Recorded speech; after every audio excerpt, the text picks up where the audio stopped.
السلام علیکم ورحمۃ اللہ وبرکاتہ۔ بھائی آواز نہیں ہے میرے سلام آئی؟ اب جواب تو دیا نہیں آپ نے۔ میں دیکھے سو گئے یا تھک گئے، بات ایک ہی، یا تو سو گئے یا تھک گئے یا پھر چھک گئے۔ اب یہ بتاؤ، سوئے تو بھی کوئی نہیں اور تھکے بھی کوئی نہیں، اور چھکے کون کون ہے؟ ہاتھ اٹھائیے جو چھک گئے ہوں۔ سب چھک کے آئے تو تھوڑا سا آگے کو آ جاؤ بھائی، آ جاؤ بابو، آپ کو آ جاؤ آگے،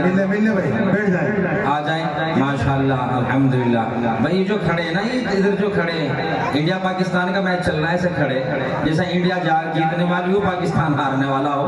اور بس بھاگیں گے ایک دم۔ آ جاؤ بیٹے، ادھر آ جاؤ، تو بھی سامنے آ جا، تیرے پہ کام کی بات ہوگی۔ آ جا نوجوانوں، آ جاؤ، بس آج تو آپ سے ہی مجھے مخاطب ہونا ہے، اور بہت تھوڑی دیر کے لیے آپ کے درمیان میں ہوں۔ آ جاؤ ماشاءاللہ، آ جاؤ بھائی۔ آپ کہاں جا رہے ہو؟ آ جاؤ، آپ بھی آ جاؤ بھائی۔ جلسہ سننے کے دو طریقے ہوں، بہت دیر ہوگی۔ اچھا، یہ جو چھپ کر کے بیٹھے ہیں نا، سامنے کو آ جاؤ، چھپ کر کے نہ بیٹھو، سامنے آؤ۔ جلسے سننے کے دو طریقے ہوتے ہیں، ایک تو مکمل جلسے کو ایسے سنا جائے کہ پوری بیداری کے ساتھ۔ اصل مقصد جلسہ سننے کا یہ ہوتا ہے کہ ہم کسی خطیب سے کوئی اچھی بات اپنے کانوں کے ذریعے سے اپنے دل اور دماغ میں بسا لیں، تاکہ کوئی بات اچھی پلے پڑ جائے اور ہماری دنیا و آخرت سنور جائے۔ ایک جلسہ سننے کا مقصد یہ ہوتا ہے کہ یارو چلو کہیں ایسا نہ ہو کہ قاری انعام صاحب مدرسے کے محتمم ہیں اور بہت دنوں سے جلسے میں کہہ رہے تھے، اگر نہ گئے تو پھر یار وہی شکایت آئے گی۔ ایک مقصد یہ بھی ہوتا ہے۔ تو میں آپ کو بتاؤں کہ اپنا مقصد یہ کر لو کہ ہم آج جتنا بھی دیر بیٹھیں گے جلسے میں، جتنا بھی وقت یہاں رہیں گے، انشاءاللہ اللہ کی رضا کے لیے بیٹھیں گے، انشاءاللہ بیٹھیں گے انشاءاللہ۔ الحمدللہ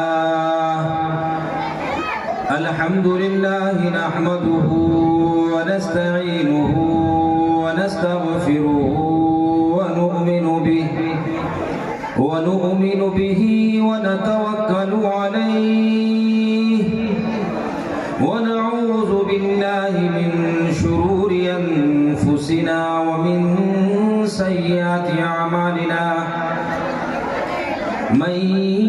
يهده الله فلا مضل له ومن يضلله فلا هادي له ونشهد أن لا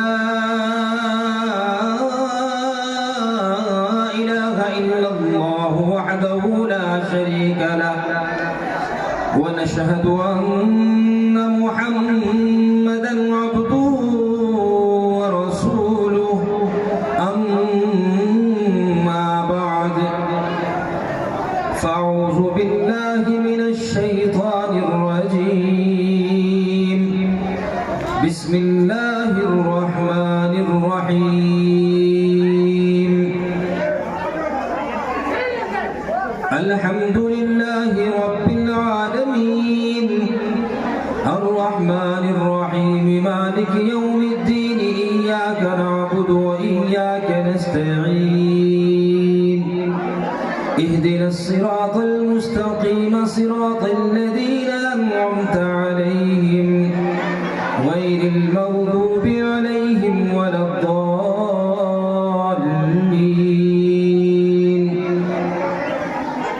كما قال عليه الصلاة والسلام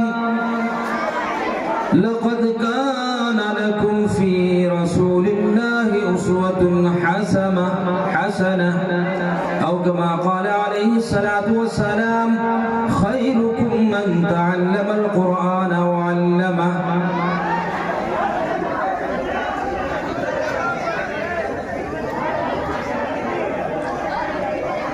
خدا نے آج تک اس قوم کی حالت نہیں بدلی، خدا نے آج تک اس قوم کی حالت نہیں بدلی، نہ ہو جس کو خیال خود اپنی حالت بدلنے کا۔ ایک شاعر صاحب یوں کہتے ہیں، یہ عظمت باطل دھوکہ ہے یہ شوکت باطل کچھ بھی نہیں، یہ عظمت باطل دھوکہ ہے، یہ شوکت باطل کچھ بھی نہیں، مٹی کے کھلونے ہیں سارے، یہ ظلم کے لشکر کچھ بھی نہیں۔ اللہ سے ڈرنے والوں کو طاقت سے ڈرانا مشکل ہے، اللہ سے ڈرنے والوں کو طاقت سے ڈرانا مشکل ہے، جب خوف خدا ہو دل میں تو، جب خوف خدا ہو دل میں تو یہ قیصر و کسریٰ کچھ بھی نہیں۔ محترم بزرگ اور عزیز ساتھیوں اور دینی بھائیوں، پردہ نشین میری ماں اور بہنوں، اسٹیج کے اوپر جلوہ فروز اکابرین امت، وقت کے بڑے اہل اللہ، اہل علم حضرات یہاں موجود ہیں، اور مزید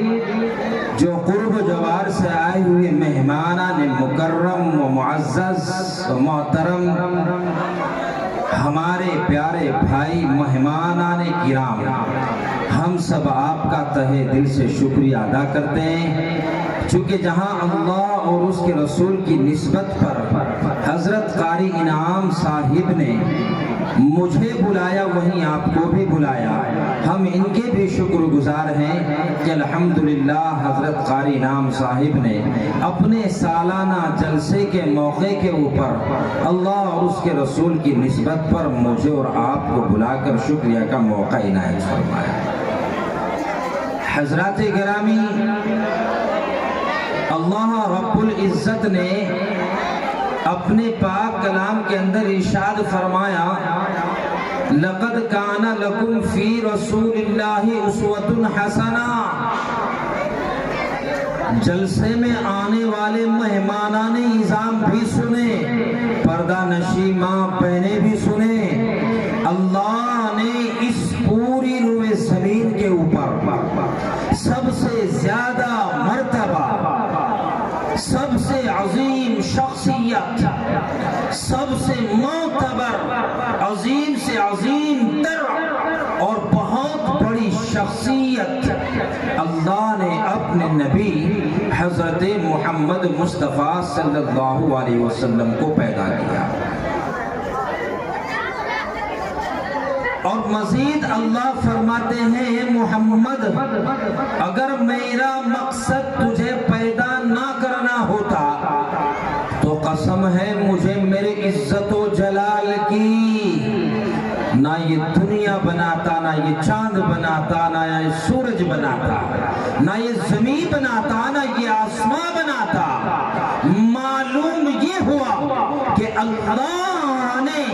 ساری دنیا کے نظام کو خالص اور خالص اپنے آخری پیغمبر حضرت محمد مصطفیٰ میرے آپ کے نبی صلی اللہ علیہ وسلم کے لیے پیدا کیا ہے۔ انہی کی ہم اور آپ امت میں ہیں۔ اللہ نے قرآن میں خبر دی، لَقَدْ كَانَ لَكُمْ فِي رَسُولِ اللَّهِ أُسْوَةٌ حَسَنَةٌ۔ اللہ نے خبر دی ہے اور فرمایا ہے، ہم نے تمہارے لیے اپنے نبی کو ایک بہترین نمونہ بنا کر بھیجا ہے، ایسا نمونہ بنا کر کے بھیجا ہے کہ دنیا میں رہتے ہوئے، اپنی زندگی کو گزارتے ہوئے، جب تمہیں کسی چیز کے اوپر نظر ڈالنی ہو تو اپنے آقائے نبی محمد مصطفیٰ صلی اللہ علیہ وسلم کی حیات طیبہ کے اوپر ڈال لیجئے۔ چنانچہ کہ تمہیں کھیتی ہی کرنا جانتا چاہتے ہو، کھیتی ہی کرنا چاہتے ہو تو آقائے مدنی صلی اللہ علیہ وسلم نے شام کی زمین کے اوپر کھیتی کر کے بتا دیا ہے۔ تم کوئی تجارت یا کاروبار کرنا چاہتے ہو تو اللہ کے رسول صلی اللہ علیہ وسلم نے تجارت کر کے لوگوں کو بتا دیا ہے کہ تجارت ایسے کی جائے۔ عزیزان ملت، میرے اور آپ کے نبی، آخری نبی نے اس امت سے جو پیار کیا ہے، جو محبت کی ہے، جو اس امت کے متعلق کتابوں میں تاریخوں میں لکھا ہے، میرے نبی نے جس انداز میں اس امت کو چاہا ہے، کسی نبی نے اپنی امت کو ایسا تڑپ کر نہیں چاہا ہے۔ اور آج حالات اس امت کے یہ ہیں کہ اپنے چاروں طرف نظر گھمائیے، اپنے چاروں طرف نظر گھمائیے، آئے دن، آئے صبح و شام اللہ کے رسول صلی اللہ علیہ وسلم کی سنتوں کو چاروں طرف ذبح کیا جا رہا ہے۔ کہیں پہ کھڑے ہو کے کھانا کھلایا جانے لگا، کہیں پہ بیاہ شادیوں میں رسومات کو پڑھا دیا گیا ہے۔ ایک زمانہ تھا، ابھی قاری طالب صاحب اپنے شعر میں گنگنا رہے تھے کہ حجاب کے متعلق فرما رہے تھے، ایک زمانہ تھا کہ جب گھر کوئی مہمان آیا کرتا تھا، حتیٰ کہ اگر گھر کا داماد آیا کرتا تھا تو بیوی پڑوسی کے یہاں جا کر کے چھپ جایا کرتی تھی۔ اور آج حالات یہ ہیں کہ اگر گھر میں داماد آ جائے، جب تک سالیاں اس کی خبر گیری نہ کر لے، سالیاں اس کو چائے ناشتہ نہ کرا دے تو داماد کا کھانے سے پیٹ نہیں بھرتا ہے۔ عزیزان ملت، اس سے آگے اگر میں یوں کہوں تو یہ داماد گھر میں جب داخل ہوتا ہے تو ایک اژدھا کی شکل ہے، سالیوں کے لیے اژدھا کی شکل ہے۔ آئے دن اس امت مسلمہ میں بہت جگہوں سے اطلاعات ملتی ہے کہ فلاں داماد کے ساتھ فلاں سالی چلی گئی۔ او میرے نوجوان بزرگ اور عزیز ساتھیوں، میں پوچھنا یہ چاہتا ہوں کہ جس نبی کی آپ امت میں ہیں، اس نبی نے فرمایا، اے میرے امتیوں، جب تم راستے کے اوپر چلو تو اپنی نگاہ کو نیچی کر لو۔ اور آج کا یہ نوجوان، آج کا یہ 18، 20، 25 سال کا یہ نوجوان جب تک دائیں بائیں گھر سے نکل کر بازار تک اور بازار سے گھر آنے تک جب تک 10-20 ماؤں بہنوں کے اوپر اپنی گندی ہوس کی نگاہ نہ ڈال لے تو اس کو چین نہیں ملتا ہے۔ عزیزان ملت، آپ کو بتاتا چلو کہ زنا زنا ہوتا ہے، آنکھ کا زنا بھی زنا ہے اور نفس کا زنا بھی زنا ہے۔ اور نوجوانوں سے، ان من چلے عاشقوں سے، آج اس جلسے سے، باب العلوم کے سالانہ جلسے سے آج مجھے تقریر نہیں کرنی ہے، آج مجھے بیان نہیں کرنا ہے۔ امت کے اس معاشرے میں ایک بہت بڑی بیماری یہ ہے کہ آج لگائے نوجوان آئے دن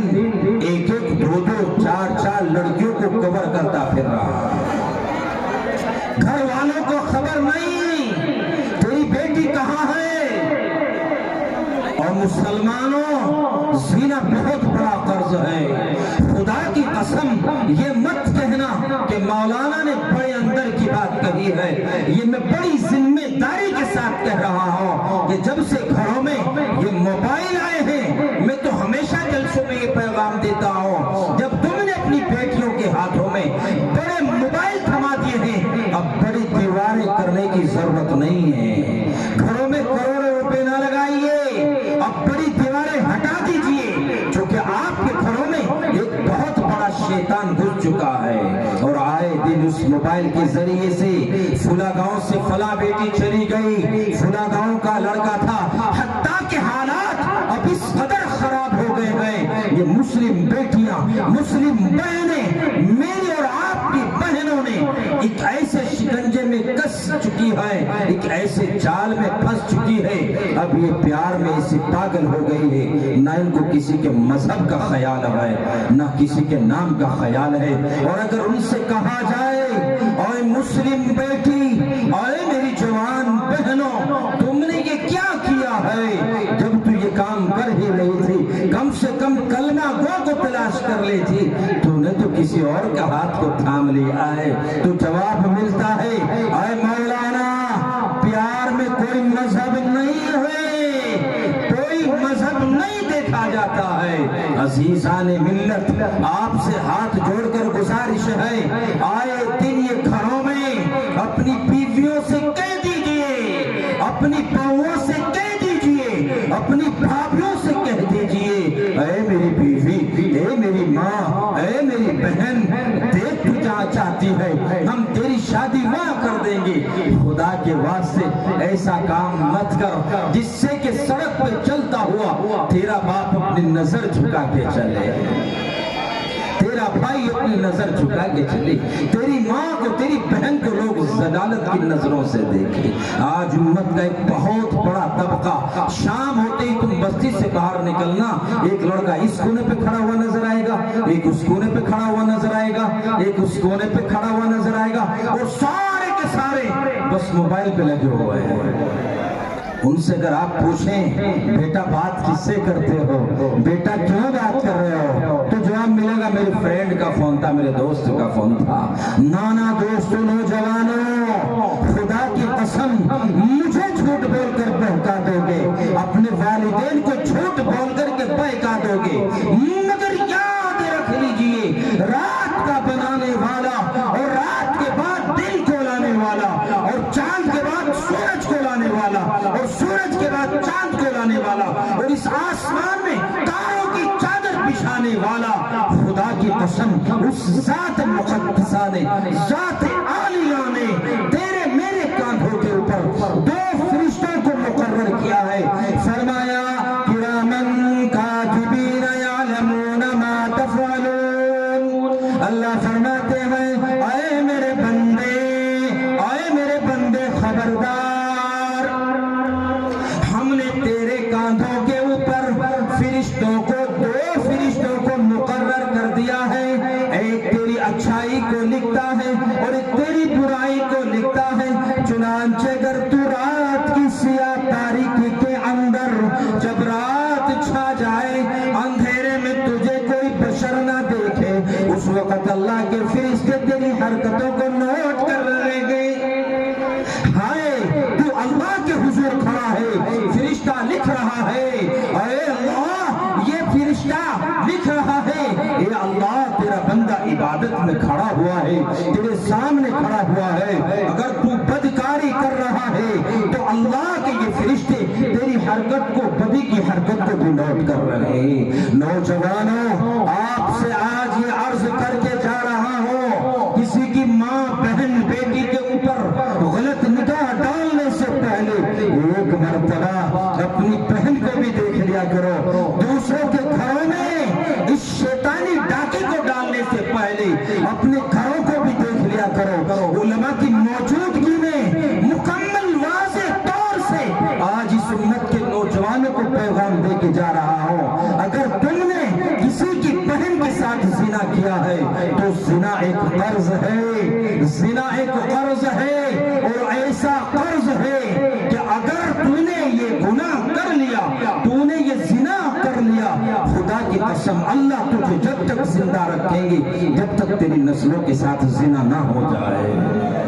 تیری نسل میں تیری ماں بھی ہے، تیری بہن بھی ہے، تیری بیٹیاں بھی ہے، تیری پھوپھیاں بھی ہے، تیرے نسب جہاں تک پہنچتا ہے کہیں نہ کہیں جا کر کے تجھ سے جڑا ہوا رشتہ ہوگا اور وہ بھی زنا میں ملوث ہوگا۔ زنا بہت بڑا گناہ ہے، اس لیے آج باب العلوم کے اس سالانہ جلسے سے اپنے ان نوجوانوں سے، اپنے 20-25 سال کے ان شیروں سے، ان بہادروں سے یہ عرض کر کے جا رہا ہوں، اپنی جوانی کو سلامت رکھیے، اپنی جوانی کو سلامت رکھیے، اور خدا کی قسم تم تو ہمارا مستقبل ہو، نوجوانوں تم امت کا مستقبل ہو۔ یہ بوڑھے ان کی زندگیاں گزر گئی، ہماری گزر گئی، گزرتی ہوئی جا رہی ہے، مگر تم آنے والے وقت کے ہیرو ہو، تم ہی اس ہندوستان کو سنبھالنے والے ہو، لیکن اس سے پہلے تمہیں اپنے اندر سے غلاظت کو ختم کرنا ہے، زنا جیسی بیماری کو ختم کرنا ہے، جھوٹ جیسی بیماری کو ختم کرنا ہے۔ رات سونے کی بجائے اللہ کے حضور مصلی کھول لیجئے، نہیں تو پھر یہ بات کان کھول کر کے سن لیجئے۔ اور نوجوانوں، جتنی عبادت اللہ کے سامنے کھڑے ہو کر کے کر سکتے ہو کر لیجئے، اگر تمہیں نصیحت ہی چاہیے